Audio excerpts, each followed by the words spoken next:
If your strawberry plants look healthy but never really produce the way you expected, or if they start strong and then fade out, you're not alone. Container strawberries can be very productive, but they can also be frustrating when something isn't quite right.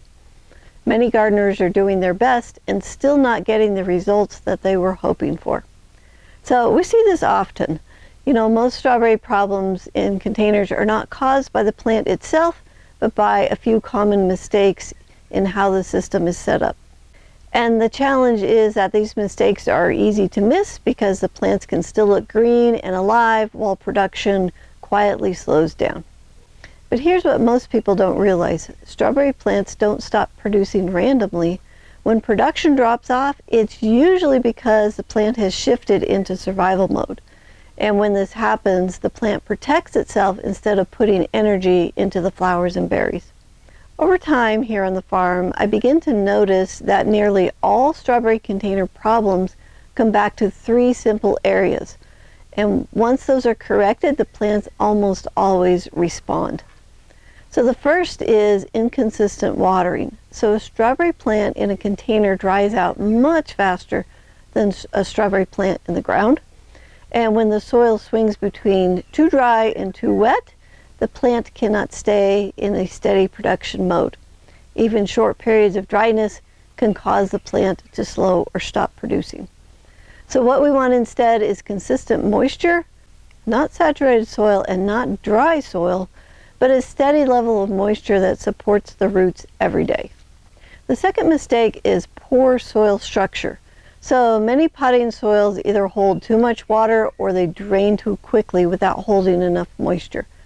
A strawberry plant needs soil that can do both. It needs to drain well so roots can breathe, but also hold enough moisture to stay consistent. So on our farm, we focus on creating a living soil environment that allows air, water, and nutrients to move freely through the root zone. When the soil is right, the plants respond. So the third mistake is a lack of available nutrients. So a strawberry plant in a container depends entirely on what is in that soil. If nutrients are missing or not available to the plant, the growth may continue, but the production is going to slow. So the plant simply does not have the energy to produce berries. So when nutrients are balanced and available, the plant has what it needs to move into flowering and fruiting. So what we want to do is to bring these pieces into alignment. When the water is consistent, the soil supports the roots, the nutrients are available, a strawberry plant no longer needs to stay in survival mode. It's going to shift naturally into production mode. Here on the farm, when we follow this system with our day-neutral strawberry plants, we see a steady pattern. The plants establish, they begin to flower in about 4 weeks, and then we get berries about 4 weeks after the blossoms. So that's how we're able to harvest berries consistently throughout the whole season.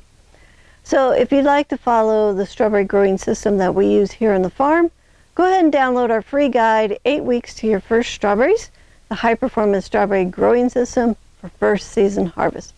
Flowers in 4 weeks, ripe berries in 8 weeks. It's a simple system that removes guesswork and waiting, and you can find the link in the description below.